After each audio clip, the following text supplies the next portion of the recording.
ఒక 57 ముస్లిం దేశాలను. ఆ దేశంలో క్రైస్తవ ఛానల్ పెట్టి, మీరందరూ గనక ఇట్లాగ ముస్లింలుగా ఉంటేనే ప్రమాదం. మీరందరూ క్రైస్తవంలోకి రావాలి. క్రైస్తవం ప్రకారం మా ప్రభువుని నమ్మనటువంటి వాళ్ళందరూ అజ్ఞానులే అని చెప్పి గనక స్టేట్మెంట్ ఇస్తే ఆయనేం చేస్తారు? ఉరేస్తారు, రాళ్లతో కొట్టి చంపుతారు. దైవద్రోహం కేసు పెడతారు. వాడిని తల నరికినా ఆశ్చర్యపోనక్కర్లేదు.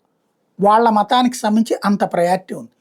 అదే భారతదేశంలోనూ లేకపోతే క్రైస్తవ దేశమైనటువంటి అమెరికా లాంటి దేశాల్లోనూ ఈ ముస్లిం ఛానళ్ళు పుట్టుకొచ్చి ముస్లిం ప్రబోధకులు అక్కడ కూర్చుని మీ దేశం మీ మత సంప్రదాయం కరెక్ట్ కాదు, మా మత రాజ్యం వస్తుందని మాట్లాడుతున్నారు. కానీ ఇక్కడ ఎవరు కొట్టట్లా, చంపట్లా. కానీ అయ్యో మాకు అన్యాయం జరిగిపోతుంది, ఇస్లామోఫోబియా అని మాట్లాడుతున్నారు. ఇదంతా ఎందుకు చెప్పాల్సి వస్తుందంటే, తాజాగా టెక్సాస్లోని ఒక ఇస్లామిక్ సమ్మేళనం అథెంటిక్ లిమ్ mission AM memorial day conference నుంచి మెమరీ టీవీ వాళ్ళు ఒక క్లిప్ షేర్ చేశారు. దాంట్లో మే 23, 2026 ఆర్లింగ్టన్ టెక్సాస్లో జరిగిన ఈ కాన్ఫరెన్స్లో ఇస్లామిక్ స్కాలర్లైన కరీం అబూ జైద్ అట్లాగే ఉస్మాన్ ఇబ్ను ఫరూక్ మాట్లాడారు. ఇస్లాం ప్రపంచాన్ని పాలించబోతోందట. అమెరికా ఒకరోజు ముస్లిం దేశం అవుతుందట. ఇస్లాం ఉత్తమ నైతికత కలిగిన ఏకైక మతం అట. ఇతర మతాల్లో అట్లాంటిది లేదట. ఇది శాంతియుత దావా ద్వారా సాధించాలని వాళ్ళ లక్ష్యం అట.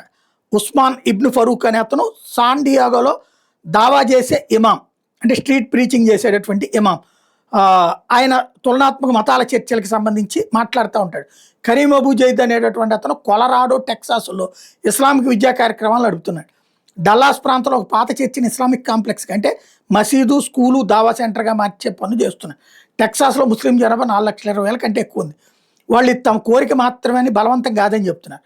మత స్వేచ్ఛ, వాక్ స్వేచ్ఛ పేరుతో ప్రజాస్వామ్య దేశాలు ఇట్లా ఎలాగైనా మాట్లాడేస్తున్నారు. కానీ వేరే మతస్థులు ఇదే విధంగా మాట్లాడటానికి ఇస్లామిక్ దేశాల్లో ఒప్పుకుంటారా అని ప్రశ్నిస్తున్నారు చేడా శాస్త్రి గారు.